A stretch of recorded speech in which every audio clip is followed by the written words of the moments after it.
Hello, everybody, and welcome back once more to Anime Yay or Nay. I am the OutbackAl. I'm hot for justice. I'm Chibi Noob. And I'm in V Jitters. And we're here. It's a holiday week this week. It's Christmas. I think Hanukkah was earlier, and then some other stuff is going on. But like Christmas week, there's not a whole lot of Christmas anime movies. So this week we decided to look into one of the few out there, Satoshi Kon's Tokyo Godfathers. What did you guys all think of this movie? I'll be honest. I haven't seen Millennium Actress yet, but as far as the stuff that I've seen from Satoshi Kon, at least his directorial work, this is my favorite. Yeah, I liked it too. I think I've seen everything that he's directed at this point. I think you would like Millennium Actress. I'll say that.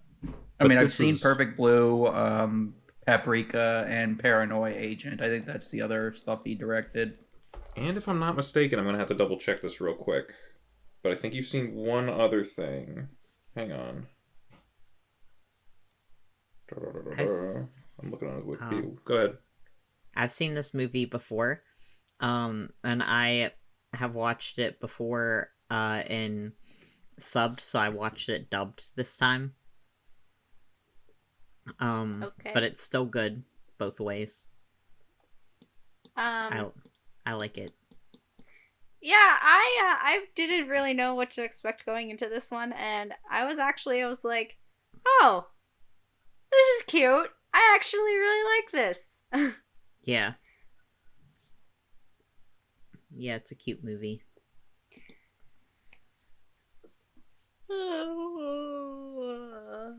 Okay, yeah, you did see another thing of Satoshi Kon. He directed the last 3 episodes of that JoJo's Bizarre Adventure OVA we watched with Dio.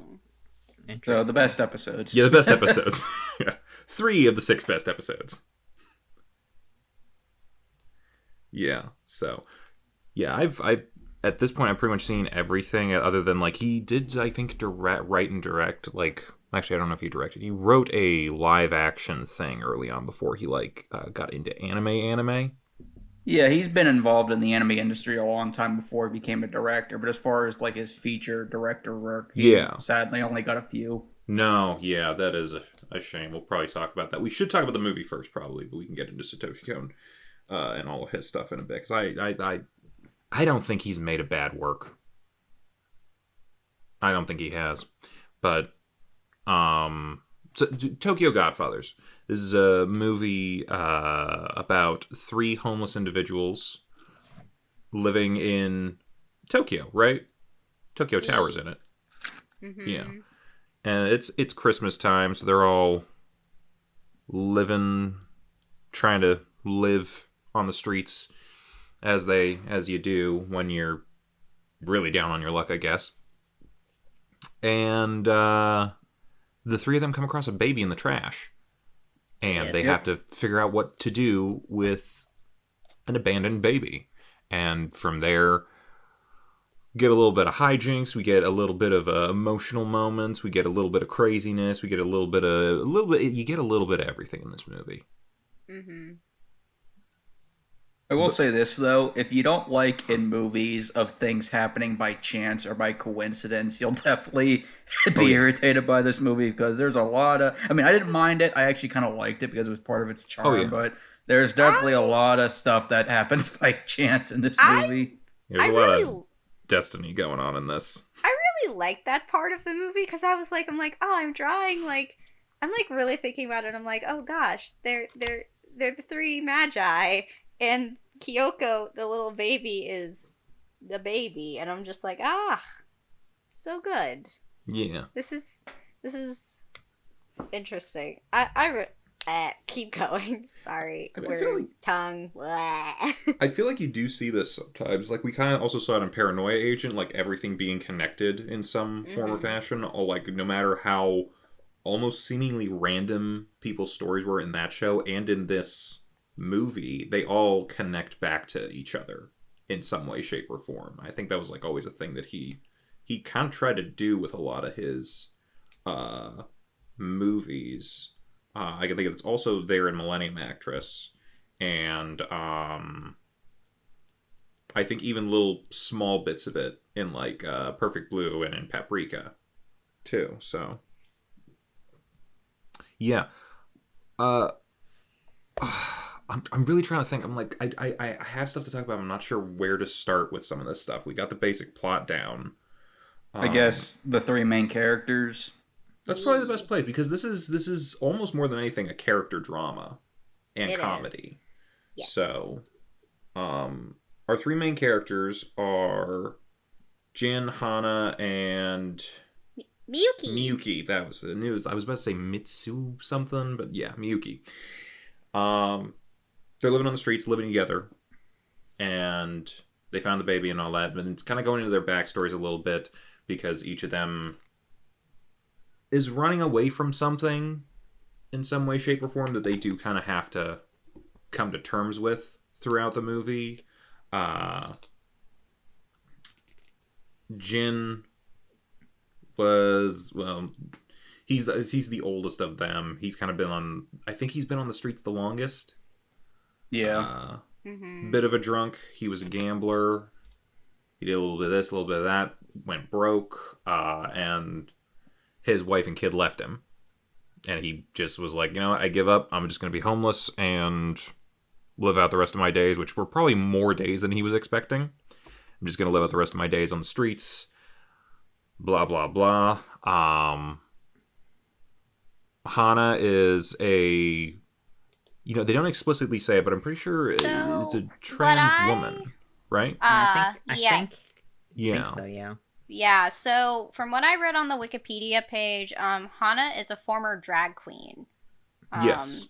Also played by, I want to say her name is Shanika Nate. Gosh, I can't remember the name, but Hang on, get the thing up. was played by a trans actress and a transgender activist. Oh, that's good. The Japanese person that voiced them. No, the English voice actress. Oh, okay. I didn't know Yes. that. That's cool. Shakina Nafak? Yeah. Yeah. So yeah. Hana's backstory is basically that Hana used to work at a drag club, and Hana was dating this, or was like, had a lover. Said lover died. Dating. Yeah. Yeah. Well, lover dating, whatever. But said lover died. I hope you're dating if you have a lover. I mean, yeah. I mean, you know what? No judgments. No judgments if that's not your thing. Died of like a tragic accident. Yeah, I did and- like the moment where they're like they left the bar that they worked at because they got into a fight with a heckler. Yeah. Which seems like a stupid reason to leave. I mean, that was honestly that's just added entertainment, in my opinion. Watching the lady singing just go and then beat up the guy who's giving her a hard time. But yeah, the bartender kind of like that, and I think Hana was raised by the bartender. Yes. Which is kind of why she connects a lot with the baby, because Hana was also an orphan. And yeah, and I think they're kind of dealing with their own abandonment by trying to help find the baby's mother. Yes. Instead of going straight to the police, which is what in the majority of situations you should probably do. But yeah, I did let that because this came out in 2003, so this was like not too long after like a lot of the big AIDS crisis stuff was going on, and I did. It's a bit of a bait and switch, but yeah, the bartender's asking about, I think his name was Ken or something. He's like, was it AIDS? What was going on? And he's just like, nope, he slipped on a bar of soap and fell in the shower. Like, Yep.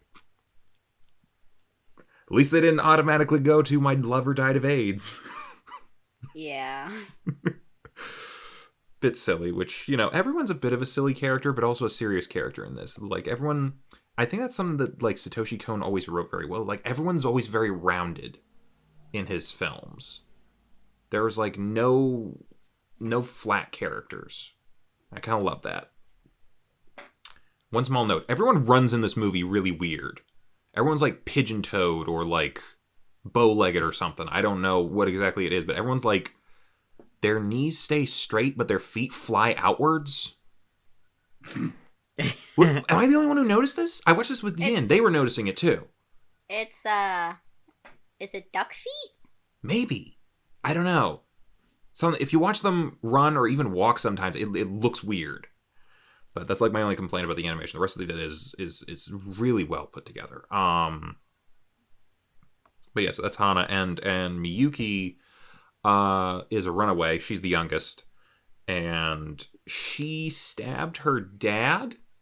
Mm-hmm. If I had any complaint with the movie, and again, this is just kind of like a minor nitpick for me, I kind of wish they would have went more into her backstory, more, or at least give her more of a reason why. Like, I understand that, you know, she came from a very controlling / traditional family, and she felt, you know, constricted. I get that, but like, I wish they would have given more backstory on her, like, to give like why she why she goes to stab her dad. Yeah, no, they gave the reason. It Her was the cat ran away, and her dad wasn't doing anything to find her.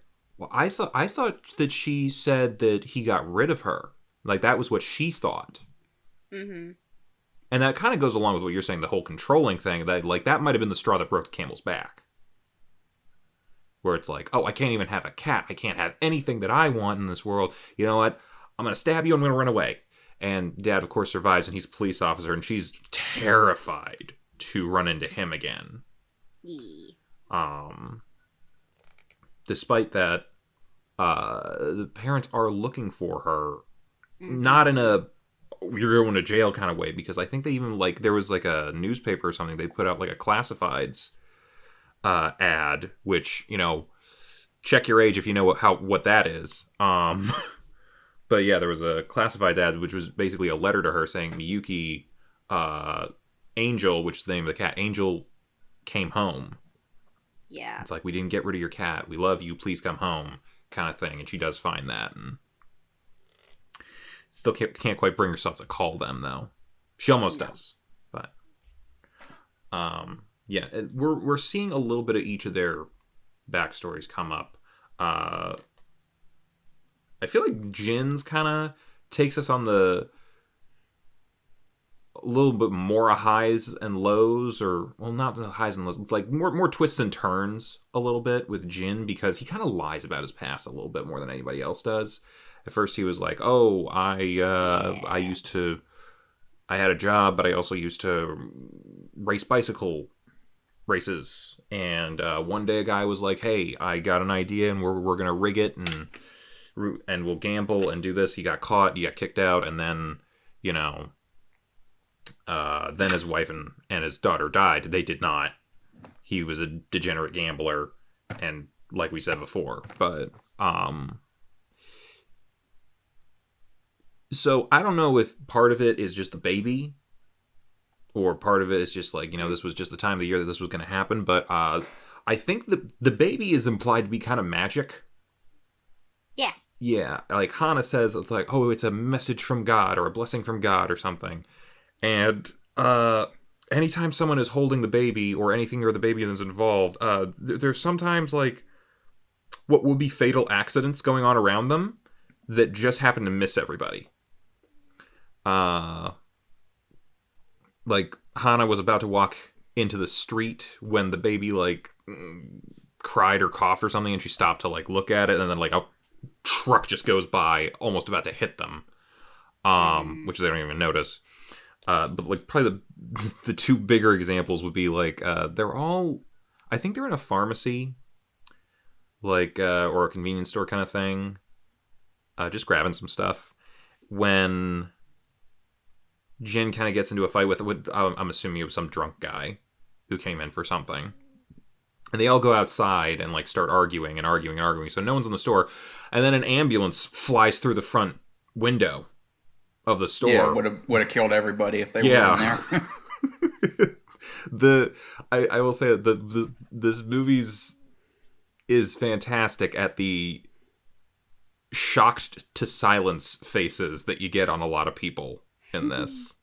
Oh yeah, the especially from Jin and Hana, their faces throughout the movie were great. Hana is so animated.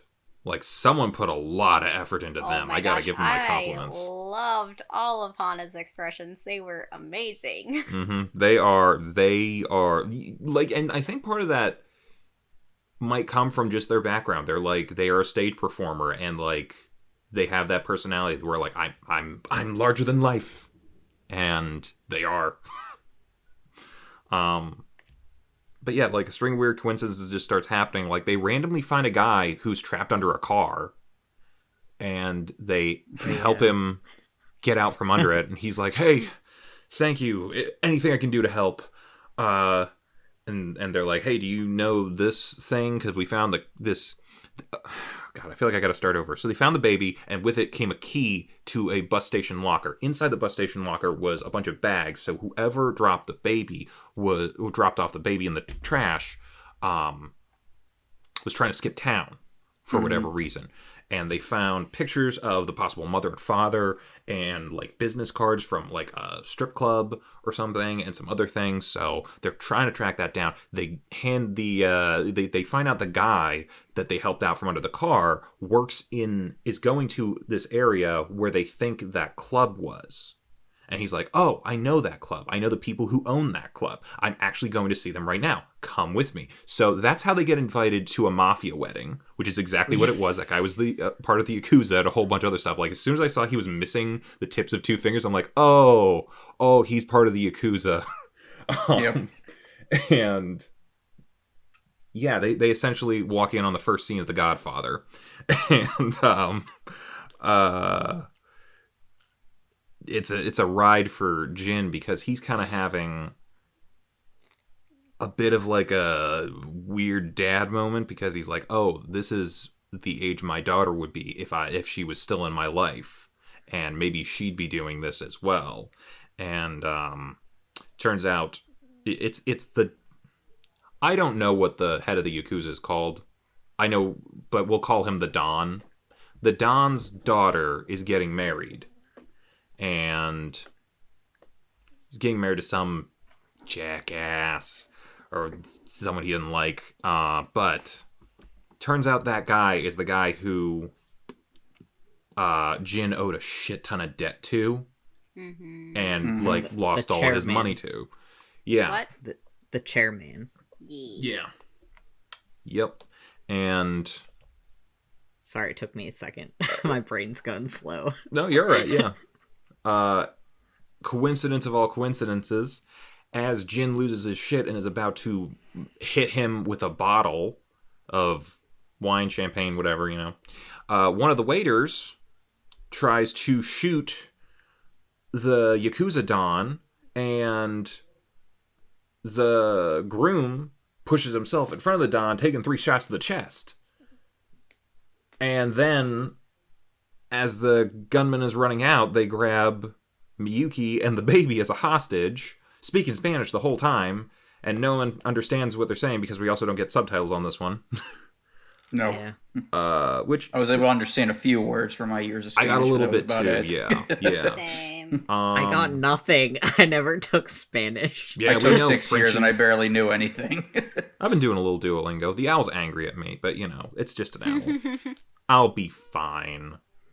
Maybe.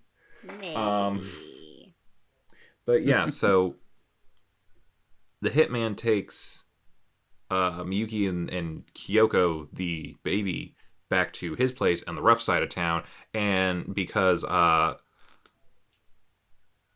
don't know the exact relationship because it was all in Spanish, but I think it's probably like his girlfriend, his wife, yeah, his wife and him recently had a baby, so she's breastfeeding, and she's like, "Oh, the baby it needs milk, quiere leche," and yeah, so she's just kind of hanging. There's a bit of a language barrier, but she's like, "Oh, I guess I'm safe here. He didn't shoot me when he could have." And she's kind of just like talking, trying to communicate well enough with Miyuki the wife, and they're just kind of looking at pictures together, just kind of hanging out, which is, as far as hostage situations go, not bad. Haven't been in too many myself, but I assume most of them are worse. Yeah. But Hana goes looking for them because they gotta find him. While Jin is also just going like, you know what, we should have went to the police to begin with. We got to go to the police now. Hana manages to find the driver of the car that they got in and says, hey, you need to take me to that place. Blah, blah, blah. Got to find them. So, yeah, Hana just goes around, running around, yelling their names and that, and eventually it shows up, and there you go. We're all good.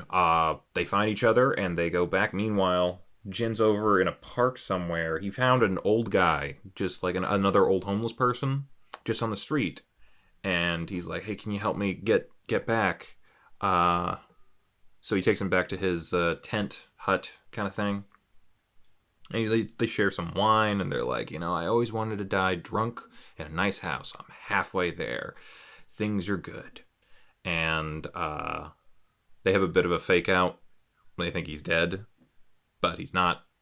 But you notice whenever he leaves, all the little windmills do stop turning, so yeah. Then a bunch of assholes decide to beat up homeless people, so Jin gets his ass kicked, and along with the old man, who I'm pretty sure was just dead at that point, so yeah, it's not great. But in all that, Jin did find a poster that had the buildings that were behind the mom and dad in the pictures that they found in the bus station bags. Mm-hmm. So it's at least a clue as to where they might have been from. But of course he got the shit kicked out of him, and then an angel appears in an alley and asks him if he wants her magic or an ambulance, and he says ambulance, and she's insulted by that because how could you not want her magic?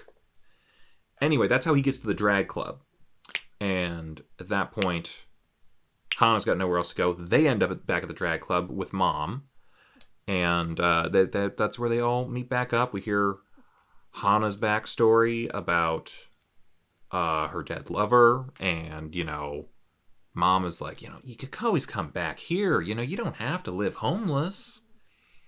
And yeah, so then they realize, okay, we gotta get going. We gotta find some other clues of some kind.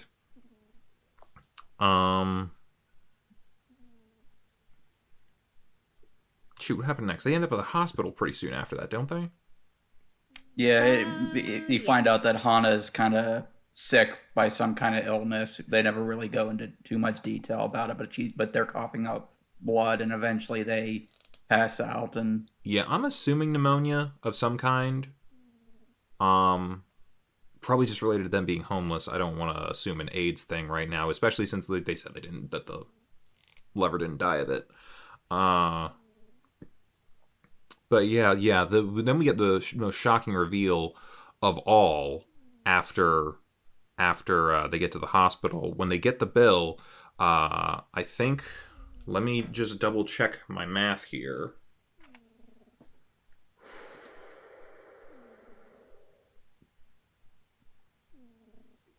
Let's see here. It cost the hospital cost was 2,900 or 29,000. It was 27,000 yen. Yeah. Yeah. Mm-hmm. A whole hospital visit, which included a short stay in bed, probably some blood work, and a few other checkups and tests, cost them a total of $287. I wish it was American. that much in real life. What are we doing? This is just a general question. What are we doing? I don't know. Nickel and diming people for every cent that they can pay. That's just Japan what seemed we to do have figured in it out, America. man. Japan seemed to have figured it out, but yeah. So They're divvying up, they're paying, and which is unfortunate for Jin because he has $300, which he has been scrounging. It's 30,000 yen, but it's about $300 US. Actually, maybe a little bit less than that with the exchange rate. But he has $300 that he has to now use to pay for the hospital bill. But he was like, I wanted to save this and give this to my daughter because she's alive and I'm a liar and blah, blah, blah. Guess who is the nurse that he's talking to? Well, it's funny too. Well, Kyoko, but it was funny too because she meets Miyuki first with baby Kyoko, and she's like, "Oh, is this your baby?" No. Oh, what's its name? Kyoko? Huh? Funny. That's my name too.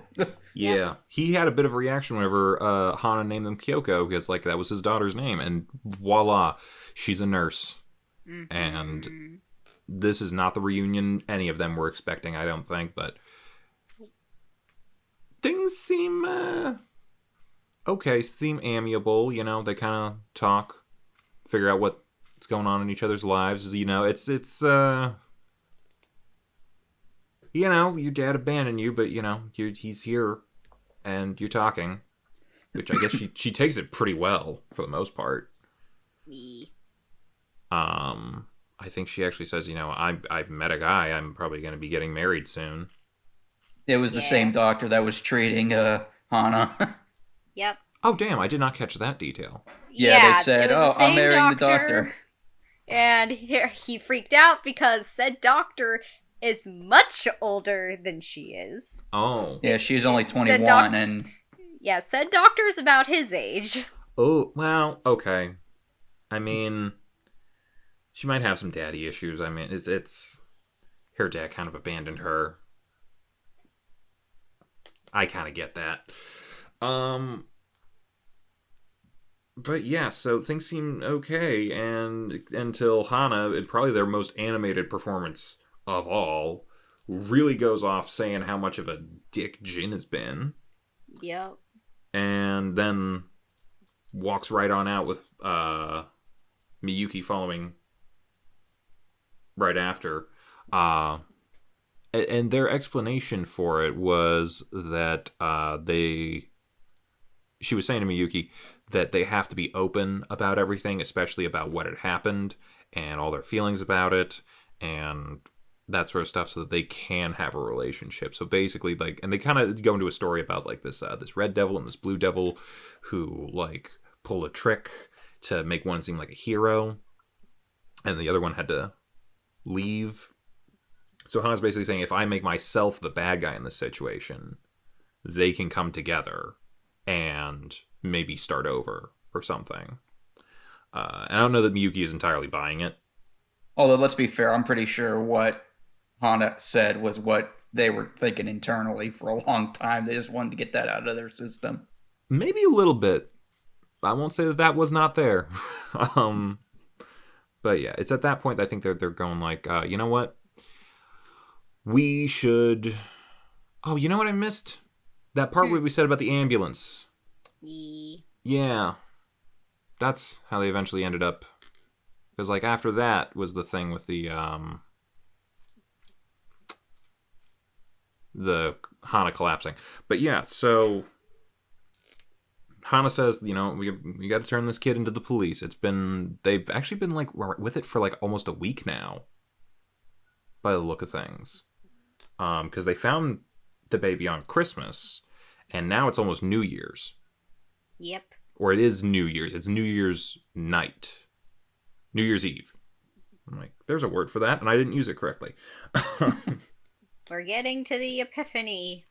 Yeah, so while they're talking about, well, what's going to happen, what do we do, is when Hana's going on about, I tell you what, we need to find, someone needs to find the mother of this baby, because, if it were me and I found out, and I had abandoned my child, I tell you, I would be just distraught. At the lowest point that I could possibly be. I would tell you, I would just get up on this bridge right here, right now, and just jump off. Meanwhile, in the background, someone is, getting up on the bridge to jump off, and they notice at just the right moment, and they're like, holy shit, okay.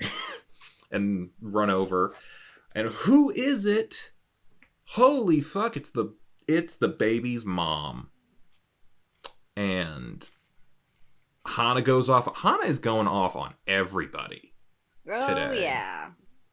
And she's like, how could you abandon this baby? What are you thinking? Blah, blah, da, da, da, da.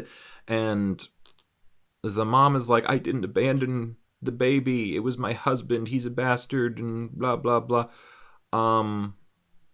They abandoned the baby. I skipped a part again. Fuck. They had to... So after the ambulance thing, the ambulance crashing into the store, they went to some apartment buildings and like asked around the neighborhood. Or no, they were just looking for a spot to squat. And they did, and they find out that place was the place from the picture that the couple had been. And they asked around the neighbors all about them. Apparently, the dad was the husband was another degenerate kind of person, poor wife, all that kind of stuff. And then they moved after the bill collectors started coming. Then Hana collapses, hospital, reunion with the daughter, find the mother. They found the mother, gave her the baby, and she's like, okay, I'm going to go start a new life. Meanwhile, Jin is on the other side of town looking for the father because he now knows where the father is staying from some information that they got from the neighbors.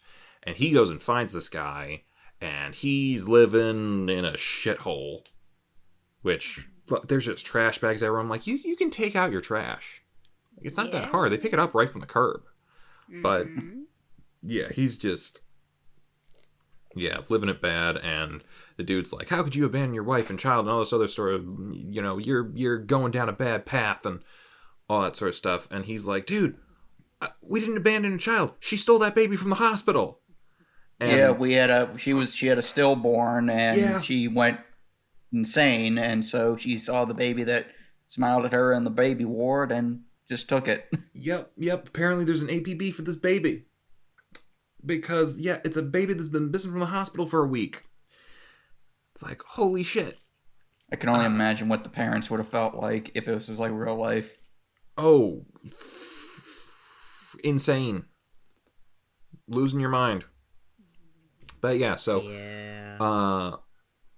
Hana and Miyuki are feeling pretty good about themselves. They returned an abandoned baby to its mother. I mean, what a good thing to do, especially on New Year's Eve as the year comes to a close. And then Jin steals a bike, starts looking for them and the baby and everything else, and he just like runs into them. He's like, and they have to play charades because he's out of breath. But they find out, holy shit, we just gave a baby to a kidnapper. Mm-hmm. And they have to go run around looking for this thing again. They do find it, and another chase ensues. Actually, a pretty good chase. I'm not gonna lie, this is one of my favorite vehicle chases I've seen in anime. It was I honestly was like invested. I'm just like, I'm not bored. This is good. This is a little bit unfair, but I think like the only one the number one for me of any kind of car chase kind of thing is probably Redline, but the whole movie's a car chase.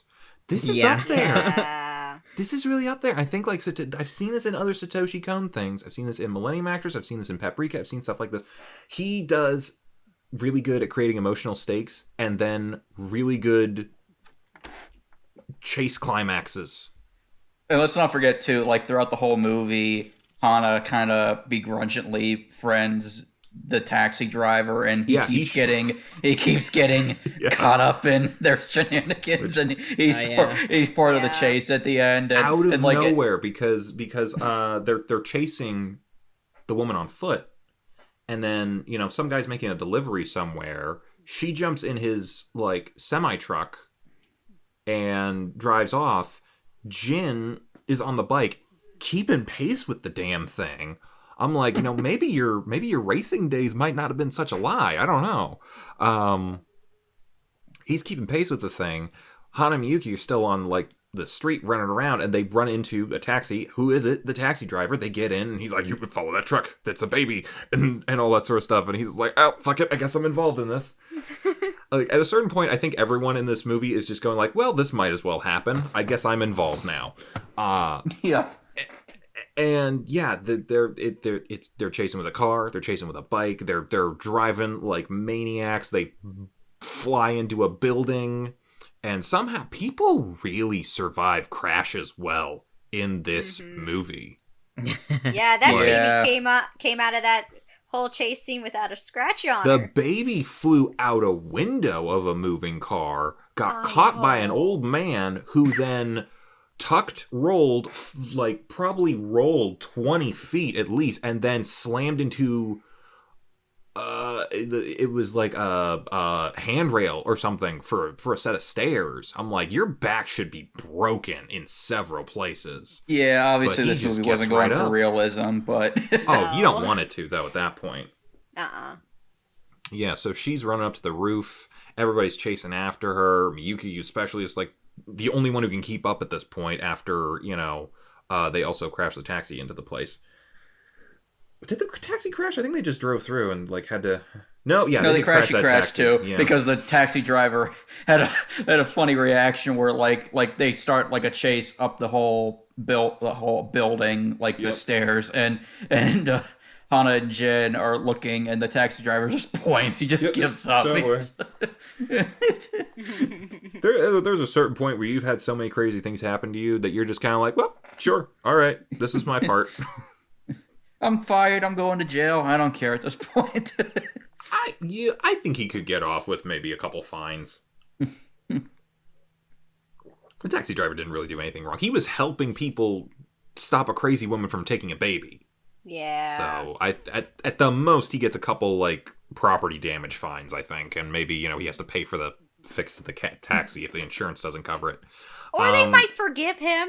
Because he was helping to save a baby. Exactly. It's not official law enforcement type stuff, but to some degree, yeah. I think you get some circumstances at this point. Yes, that's it. Yeah. So Miyuki's the only one who can keep up because they got to take the stairs, and they get up to the roof, and the woman's gonna jump with the baby because they're just like, I don't want to live in this life anymore. Miyuki's trying to get them to not jump and think about the baby. They don't want to die. They don't have a say in this. They should have a chance to live their life. And she's gonna jump anyway. Then her husband is like, hey, I want to start over. We can figure this out. We can do something. I don't know. And it gives her enough pause for Miyuki to grab her. Yeah. She's still falling off the building. But Miyuki's got her for a minute, and she's like, here, take the baby. And, then they both slip. But then, here comes Jin. He grabs onto Miyuki before Miyuki and the lady and the baby fall, but then they lose grip on the baby. And then Hana goes over the side, and they manage to grab onto a ledge. But then they slip, and they're falling off, and they grab onto this banner thing that's on the side of the building, but it rips off too. But just then the baby cries or doesn't cry, it does something. The sun rises and a giant gust of wind comes up, turns the banner into a parachute, and Hana just floats on down to the earth.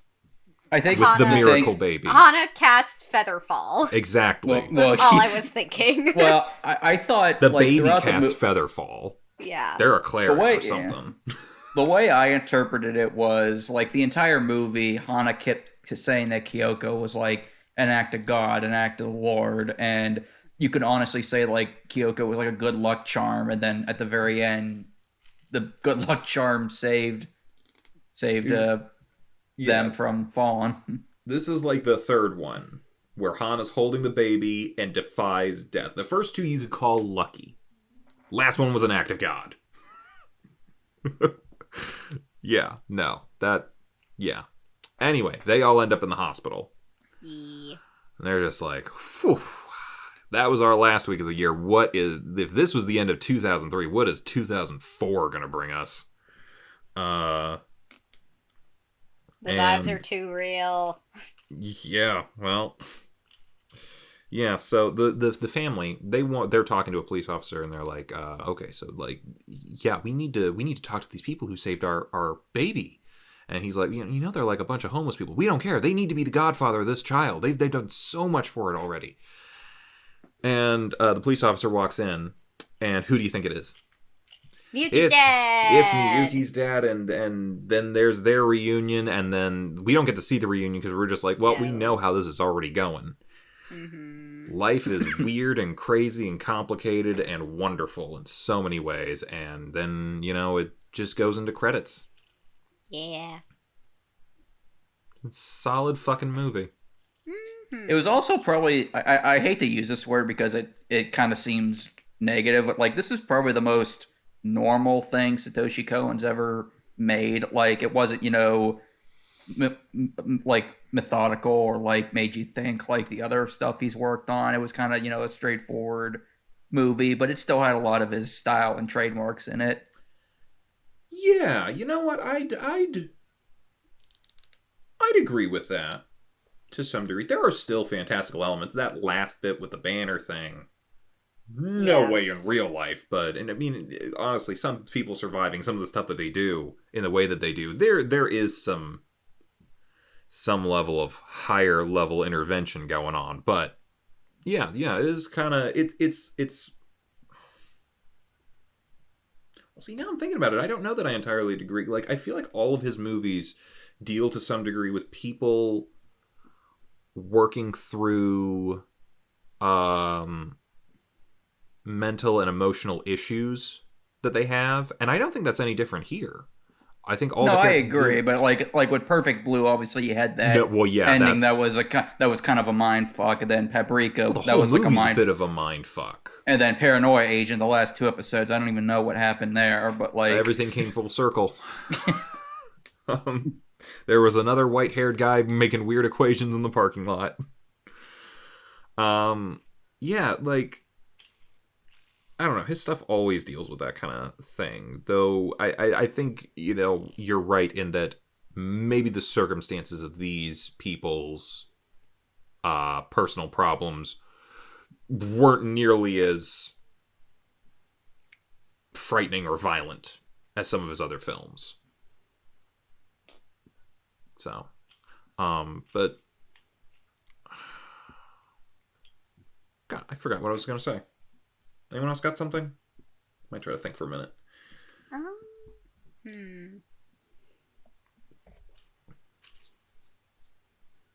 Damn, I really lost that. What's everybody's favorite character? Hana. My favorite's Hana, for sure. Mm-hmm. Yeah. I don't want to say Hana now because everyone else did. You can say Hana if your favorite was Hana. Yeah, it's probably Hana. Yeah, they made it. I think all the characters are good in their own right, but yeah, I think part of it is that Hana just has so much more personality than everybody else. Hana's just the character that, like, I feel everyone can just really sympathize with the most. Mm-hmm. Yeah. Like, and Hana's just very likable as a character, also. And for all intents and purposes, she was a good mom, given everything that happened. I mean, compared to who? Psycho Baby Snatcher? When the bar is that damnedest, low. Okay? No, you're not wrong. She was a good mom. She was a good mom for, I was about to say a day, but again, I think it's a week. She was a mom for a week. They found them on Christmas Eve. They found the baby on Christmas Eve, and they took them. The whole thing ended on New Year's. Yeah. Plus, I'm really hoping that with everything that happened to them, maybe they start to turn their lives around in their next coming year. Like, we know Hana can go back to the club probably if they wanted, and like even if it maybe hurts a little bit because Ken's not there anymore. Like, hopefully Miyuki resolves whatever she's got going on with the dad. I think the dad wants to put it behind them. Yeah, I think that the dad and the mom just really kind of want to get their family back together. Yeah. I mean, even Jin, I'm a little on the fence about whether he's gonna like try to get out from being homeless again. But I feel like now he should have enough motivation. I feel like everyone has motivation to get back to what their lives were that they have been kind of running from. I mean, I feel if nothing else, at least Jin like has reestablished his relationship with his daughter, that he can at least like sort of be a part of her life again. Yeah, everyone's reconnecting in this. That's kind of like maybe what the whole theme of the movie was, like reconnecting not just with like found family, but original family, like just reconnecting with the people in your life who care about you. Yeah. Maybe. Heck, even Psycho Baby Snatcher reconnected with her husband. I don't know how well that's gonna go, but it's something. Track record would say it's bad, but hey, it's Christmas time, and optimism is a thing. So yeah, this is. I don't want to say like any of his movies are particularly pessimistic, but this might have been the most optimistic movie of his.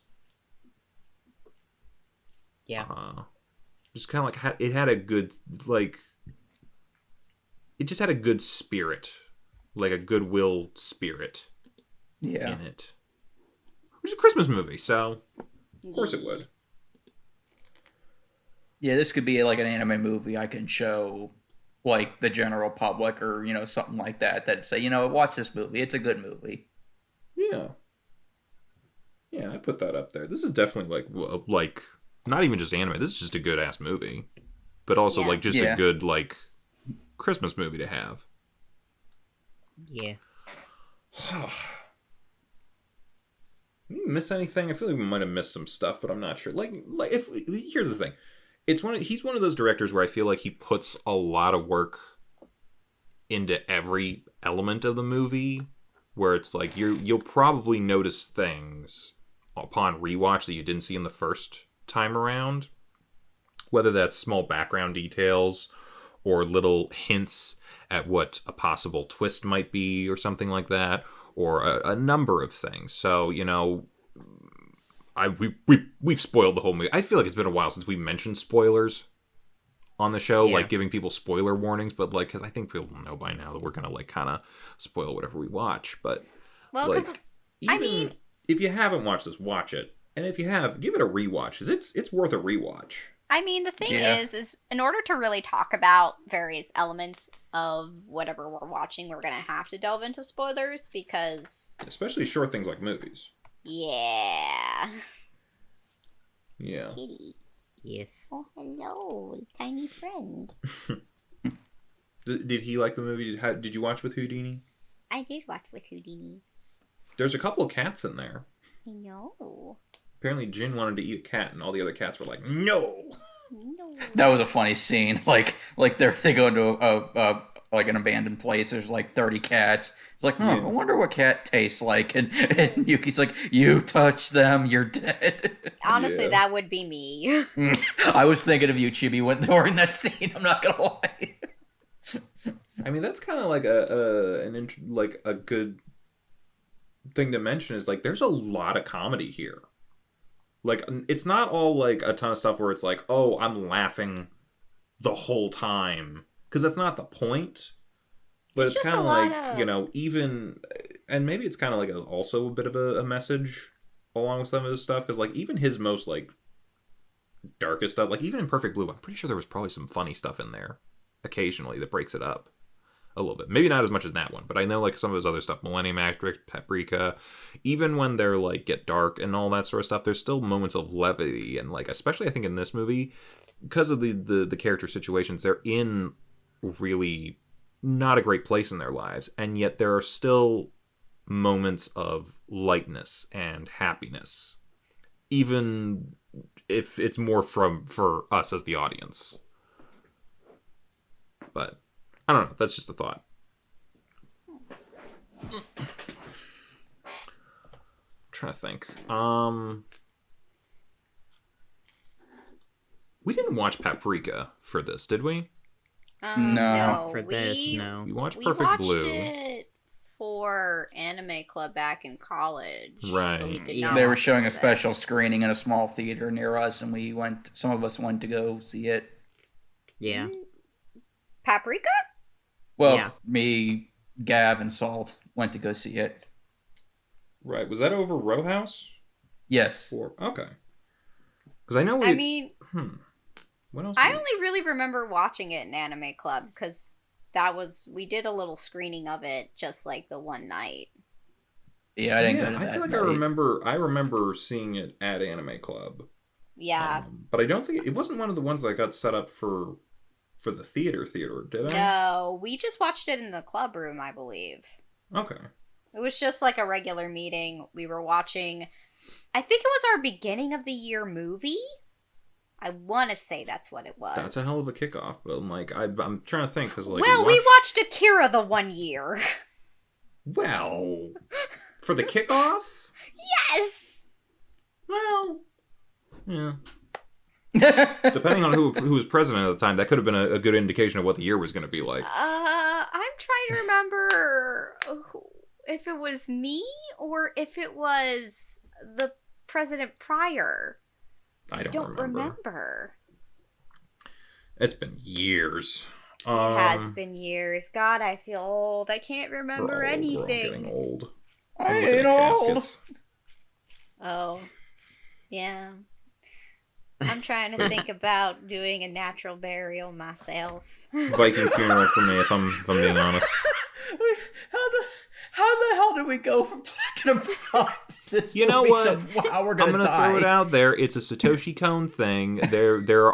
He brings up suicide sometimes in his movies and death in general, among other things. You know, we watched Paranoia Agent, Perfect Blue, and this. You know, there's elements going on in each of them. Paprika has some stuff like that a little bit because you know there's like dude in the wheelchair and all that, and we should watch Paprika. We should. I think the only two movies we're missing are Paprika and Millennium Actress, and we'll do all of them for anime, yay or nay, I guess. I mean, I will just say for me, I always consider death like a natural part of life, so... Well, it is, yeah. I mean, yeah, because it is, but the thing is, it's like so many people are just like, so...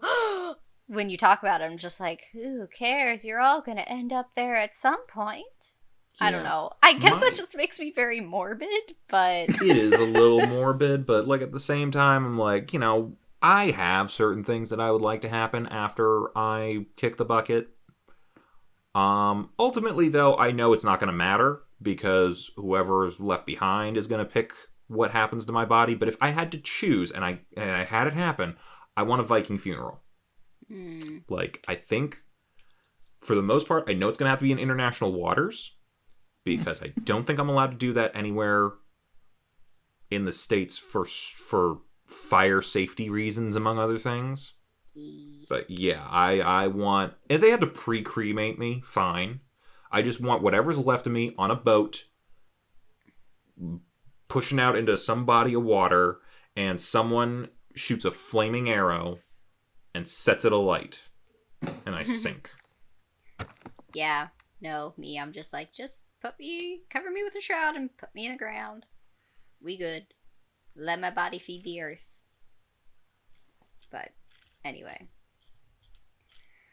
Whew. Doesn't have the same kick as Viking funeral, if I'm being honest. No, it doesn't, but it's a lot better for the environment. You'll have to go, you have to do it the old-fashioned way. You gotta go, like, to Norway or Scandinavia or somewhere where they were, you know, present and just... That seems like a lot of travel to have people have a funeral for me. And I know we're in a landlocked state, so, you know, I'm going to have to ask some people to go to a coast to make this happen anyway, but international travel seems like a lot, especially for a country I'm not really even connected to. But we'll see. Well, I won't, but maybe you guys will. I don't know. Just try to outlive me. You know, let me know afterwards. What was my funeral like? Did they set me on fire in front of everyone? Who got to shoot the arrow? Did they try to crossbow because they couldn't figure out the archery thing? You know, did they have to take a second shot? That's a little embarrassing. It's me. It's you? Yeah. You're gonna light my remains on fire? Do it. Is this a dib situation or what? And I'm gonna mess up, and I'm gonna have to try again. Dude, I am... Well... If quarantine lasts any longer, I know a skill you can work on.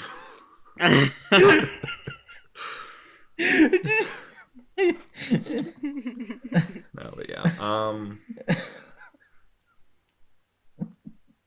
trying to think. Like, yeah, I wouldn't mind looking at like the last two of his completed directorial works for anime, yay or nay, or like even some other stuff. I know he's like also done writing for a number of different things over the years, and he's like done like a handful of other jobs throughout there. Actually, you were mentioning Akira earlier. Satoshi Kon actually worked on was an unaccredited artist on one of the Akira things from comics from the 90s. Ooh, Yeah.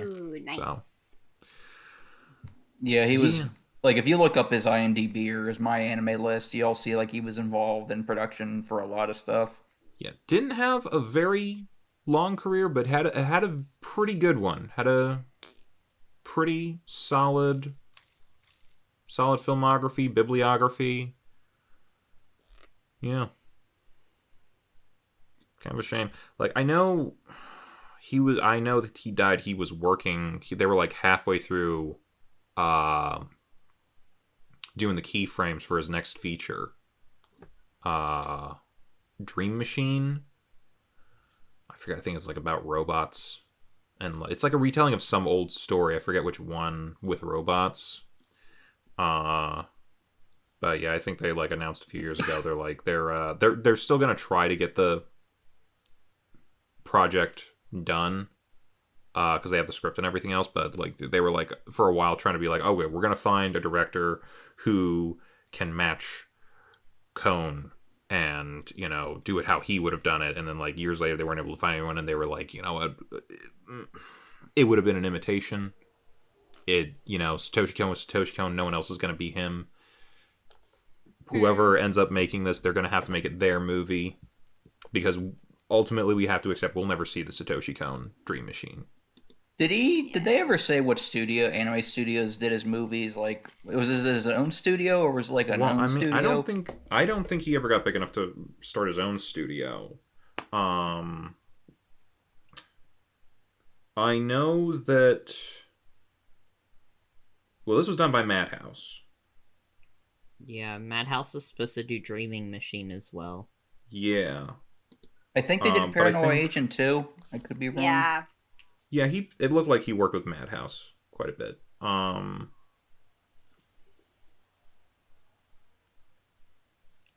but the guy, the founder of Madhouse, I think then went to Mappa, which I think he was the guy who worked with a lot, Masao Moriyama.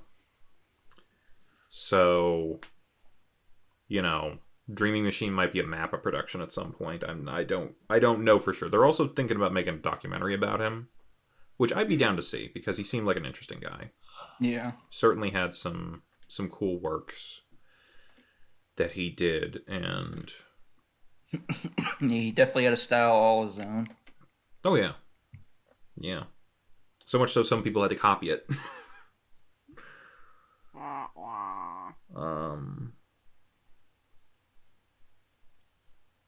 Yeah. I don't know what else to say about this. You guys got anything else you want to talk about in regards to this? I don't really have anything. I'm good. All right, well, that was another Satoshi Kon. Again, if you haven't seen this yet, give it a watch. It's really good.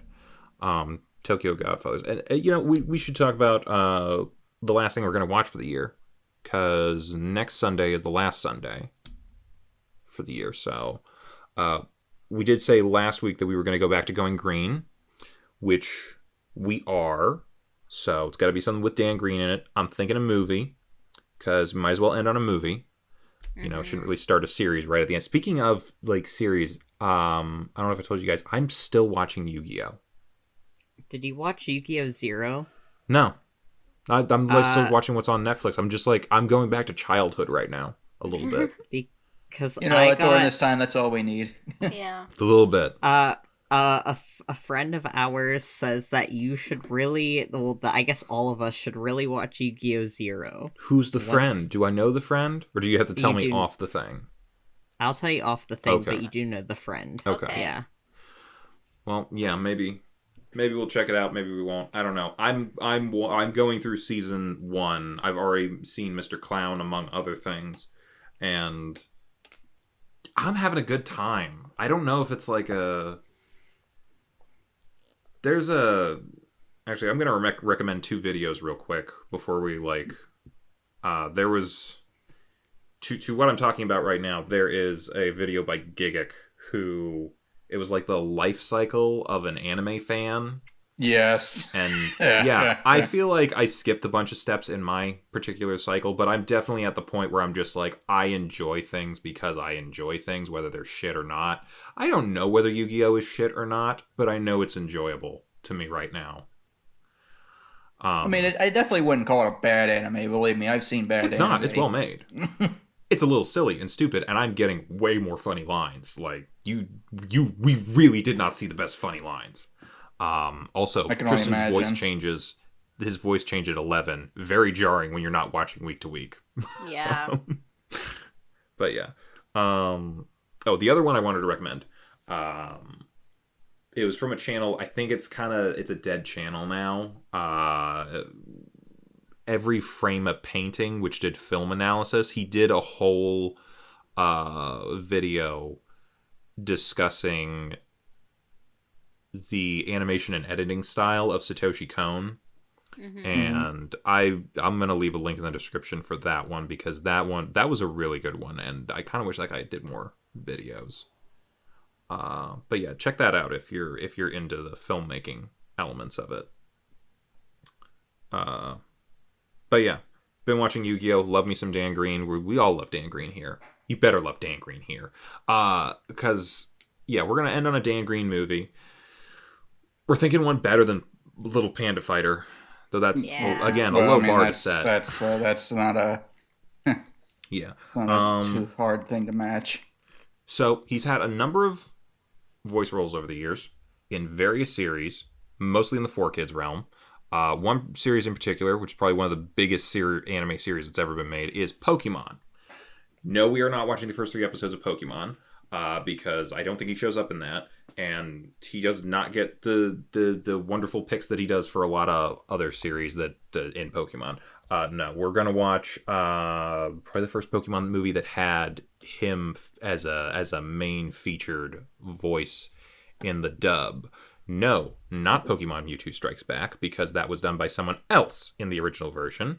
He is Mewtwo in the remake version, but we will actually be watching Pokemon 3, where he plays the legendary beast Entei. And another guy, but the other guy's not that important. He's important, but he's not Entei. So, yeah. Check that out for next week and the end of the year, and come back at the end of the week, at the end of the week, end of the year, whatever you want to call it, because we're also going to discuss what we're going to be moving forward, because I think after next week we've gone pretty green, and it might be time to move on, as sad as it is to say. Only we can reach out to Dan Green and interview him. You think he gives a fuck about TheOutbackAl channel, Mr. 4,300 some subscribers, little bitch? No, he's not gonna do that. No. Anyway, Pokemon 3 next week, and whatever we're gonna start doing for next year, because I kind of like the thing we've been doing with the let's go with a theme of either a voice actor or maybe an animation, maybe we do a director. Like, we've already done Satoshi Kon a little bit. Maybe we look at some other people that have a particular filmography. Part of me would lean Ghibli, but like that's way too extensive to start with. But, also, it's nothing but movies. Yeah, it's not. Yeah, well, yeah. I don't know. We'll. Hey, you find out next week. Bye-bye, everybody. Bye. Bye. Bye. Hey, thanks for watching, and if you haven't already, be sure to subscribe and ring the bell icon for notifications. If you enjoyed this video, give us a like, and feel free to check out some of our other gaming videos, our weekly podcast Anime Yay or Nay, or our parody series Madoka Magically Abridged. See you next time!